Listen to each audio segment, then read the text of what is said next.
So I have with me today the Zoom H5 Studio. Now this is a new 32-bit float recorder that is put out by Zoom Corporation.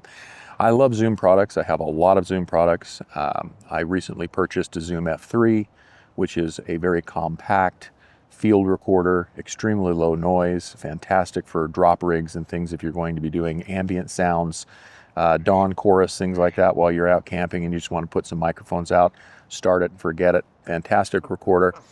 But I have the H5 because it's going to allow me to do my daily field recordings, things that I do to go capture sound for videos very quickly and very easily. Now I got super excited about this because of a couple of reasons, and we'll get to that in just a minute. But I want to say that all Zoom products that I've used to this point have been fantastic. There's not a recorder that I own from Zoom that isn't a great product. Now, when you look at some of the other recorders that I use, the H6, which is my primary recorder, allows me to plug in a lot of XLR mics, as well as using the onboard XY stereo mics. Fantastic recorder again. Built like a tank. I use the thing all the time. Just about all my videos, the H6 has been used to record excellent audio. So I thought I'd bring this out today and do some recordings here in the park of these ducks. I like coming to the park because there's a lot of texture and sound that's available for recording. So I'm going to put this through some paces today and see how it stacks up against some of the other recorders that I've used in the past. Now this is just a very informal review. I really just want to get my thoughts down and share with people my impressions of this recorder because, like I say, there's not a lot out there. There's not a lot of videos being created for this, and I'm really surprised with that because Zoom does great products and everybody uses Zoom products. There's a lot of creators that this is how we create, is with Zoom products. Tascam's good too. I've had Tascam recorders over the years. But honestly, I just keep gravitating back to Zoom because Zoom seems to do a little bit better job. Now, a little bit about this recorder. The things that I really liked about it, when they announced it, there were a couple of things that stood out to me, and it got me really excited about buying it. Now, it wasn't available, so well done, Zoom. You got my interest early, and you kept my interest, because a lot of times I buy things on an impulse buy, and if you had just announced it, I would have bought it. Maybe I would have been happy with it, maybe not. But because you built up this excitement about this new recorder, and I had a month and a half before I could order it, I got really excited. As a solo creator, we don't have time to mess with audio levels. We're often not at the recorder while we're recording an interview or we're doing some type of a video. So it's nice to have something like 32-bit float to manage that recording. So if sound levels go high or if sound levels go low, we're not worried about it. We can adjust it in post. So 32-bit recording is a game changer for a lot of solo creators. Now I've got other recorders that do 32-bit float. I've got a DJI Mic 2 that does 32-bit float, which is fantastic, which I've used, and it has saved my audio in certain situations. I also have the Zoom F3, which is a field recorder that I use for sound drops, putting it out in the woods and setting up microphones and just letting it run all night. That's a fantastic recorder where you're not there to actually monitor the audio. And so 32-bit float's a game changer there. I've recorded concerts with that, which sound pressure levels go up and down. And so you are, buy that because you're running cameras. And so you don't have an opportunity to mess with the audio on the device. 32-bit float's a game changer. Anyways, enough of the 32-bit float. Let's just say that I'm extremely excited about 32-bit float because it allows me to capture that audio and worry about cleaning it up in post. Now, 32-bit audio is built into this. It also has extremely low extremely low self-noise. Negative 127 dB is what I've seen online, which is comparable to the F3. The preamps in it are Zoom's best preamps. They are going to provide awesome audio because you're not going to have that background hiss you get with a preamp of lesser quality. Another thing that's got me super excited is these oversized mics. Now Zoom claims that these are the largest field recorder mics ever on any recorder, which I believe. I mean, I've had plenty of field recorders over my time doing this, and these are by far the largest I've ever had. They make the ones on the H6 look pretty small. And so I'm excited to see how that improves the audio, how that adds clarity and depth to my recordings. And then of course I've got, since this is an H5, you're just going to have another couple of XLR ports on the bottom. Now the thing I like about this, as opposed to my F3, which is just a small little field recorder that doesn't have its own microphones. You have to provide your own microphones, is I can plug in XLR and I can also plug in the 1/4-inch jacks. And then one thing the F3 does not have as well is a plug-in for just a standard like Rode video mic or something like that, or a plug-in lavalier mic that's not XLR. So this, like the H6, is kind of like the whole package for me. And so the F3 is very specific to some of the things that I do, like setting it out in the woods and just letting it record ambient sound and forgetting about it and going and doing something else. Whereas this is designed really for going out to a park like we're in today and creating content with the onboard mics, maybe with an external mic, but capturing extremely high quality audio. Now this will do up to 196 megahertz audio, which is super high quality. I mean, you're talking like, if you have the right microphones, you could start recording ultrasonics. So this is about as high as it gets for field recorders, or really any recorder. I'm not a sound expert, but what I've seen, this has all of the bells and whistles. This is the Cadillac. And it's not built as heavy as my H6, I will say that. The plastic on this doesn't have that rubberized coating that the H6 had, some of the previous Zoom recorders, but I don't think that really matters. The plastic is fine, don't get me wrong. I mean, it's lightweight. It doesn't have the heft that my H6 has. And there is some handling noise, and so I have to put it on an isolation mount. So typically I'll carry it with this, which is just a little Ulanzi tripod, and then I've got this Movo isolation mount, and it does a great job. It's fine. It does what it does. It's got the removable mic capsules, so if I wanted to put some different mic capsules. But honestly, for what I do, XY mics built into the recorder, that's what we're going to be using. Just want to put my thoughts down on this. We'll listen to some recordings of these ducks here, and then I'll talk about it on the back end. We'll see what you think.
Okay, so what did you think of those different scenes where we recorded using the H5 Studio? We had the tiny little goslings foraging along the bank. We had me walking across that wooden bridge across the river. We had the rushing water under the bridge.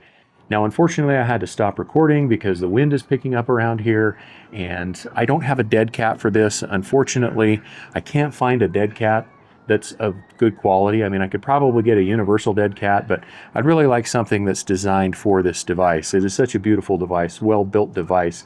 I want to make sure that I'm getting good wind protection. And so actually during some of the recordings, I used a knit cap to cut out some of that wind noise. Unfortunately, it cut out a lot of the high-end frequencies, so that may not be reflected in the video.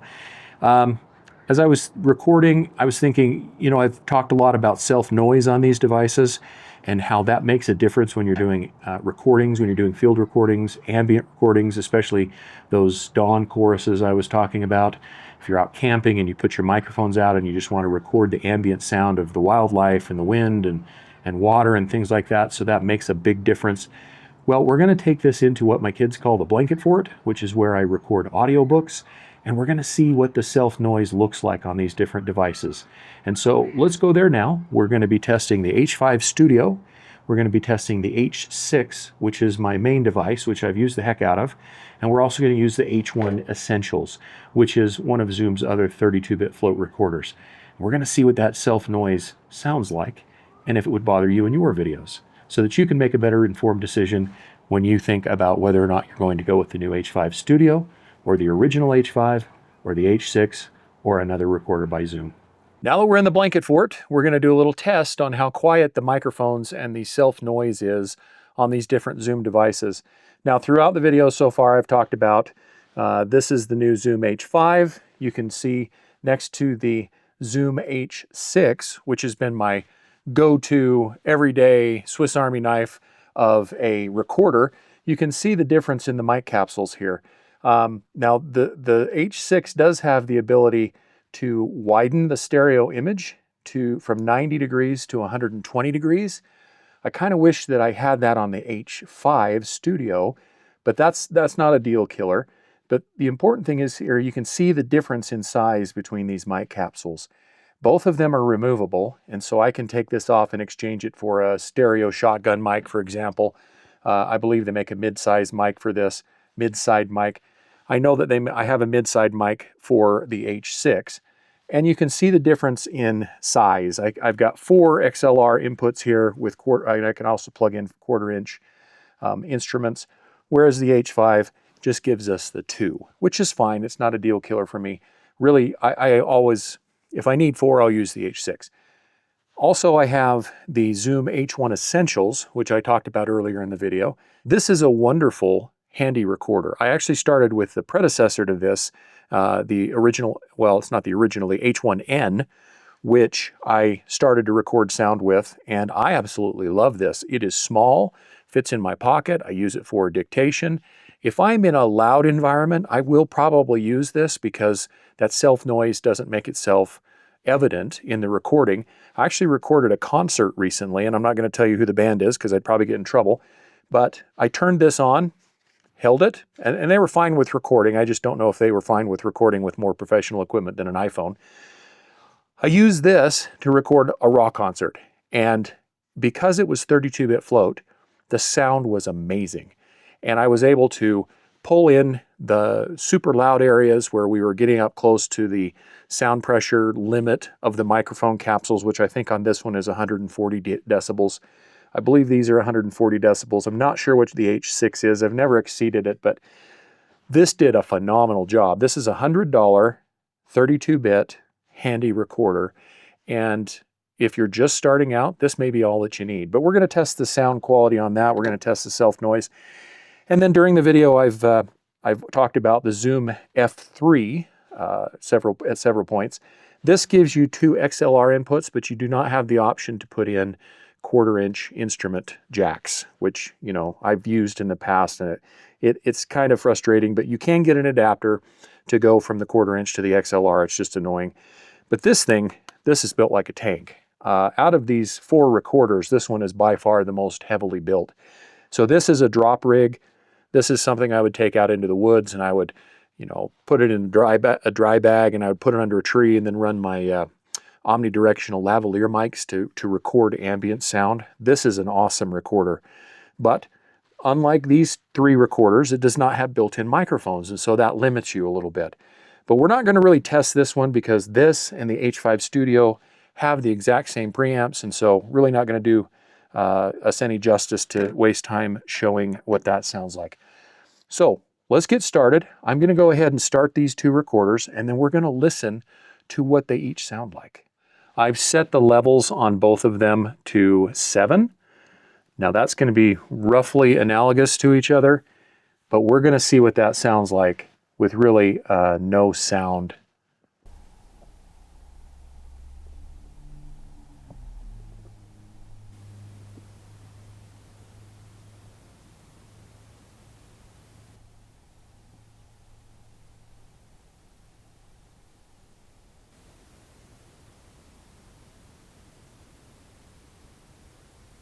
Okay, now that we've done the test on the H6 next to the H5 Essentials, we're going to move on to the H1 Essential. And I've used this in a lot of situations, like I mentioned, where the sound level is higher than an ambient, where you're going to be kind of quiet. So if I'm at a concert or if I'm doing dictation or something along those lines, this is going to be just as good as this. It's just when we get into those situations where it gets really quiet. You're recording ambient sounds, like the sounds we were recording earlier in the park, where you are really trying to bring up the levels to listen to, like those goslings that are foraging along the bank. That may introduce some self-noise that would distract from your video.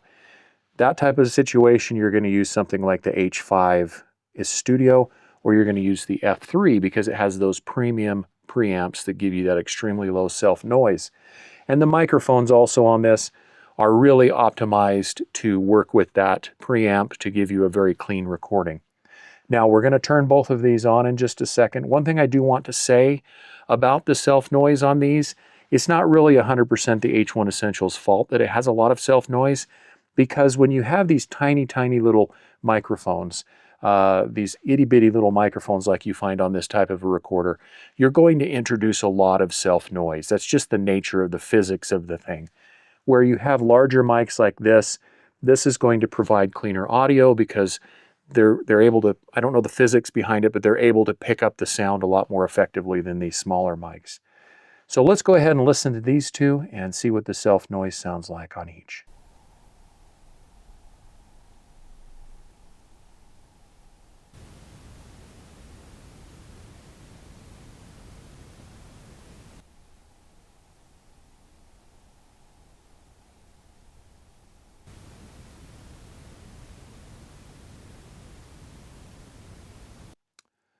So that's my informal review of the H5 Studio.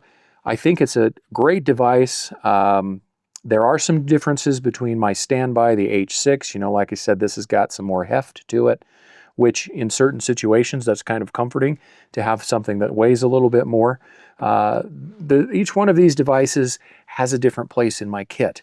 This is probably going to be my primary device going forward because of the 32-bit float, because of the oversized mics, and because I can actually manually control some of the gain if I need to. The F3, which has the same preamps, I'm going to be using this really strictly for drop rigs and things like that. If I needed to record somebody in a vehicle with some external microphones, I'm probably going to put this in that situation. The H1 Essential, that's a great recorder. I'm going to continue to use that for kind of like that grab and go. If it's what I've got in my car and I need to record some sounds, that's going to be my go-to device, because really I carry this with me everywhere. And this is coming clutch in a lot of situations. And then my H6. I mean, this has been my workhorse for years. Literally, I think I've owned this for 8 or 9 years now. And this has been on so many projects, and it is still going strong. There's absolutely nothing wrong with it.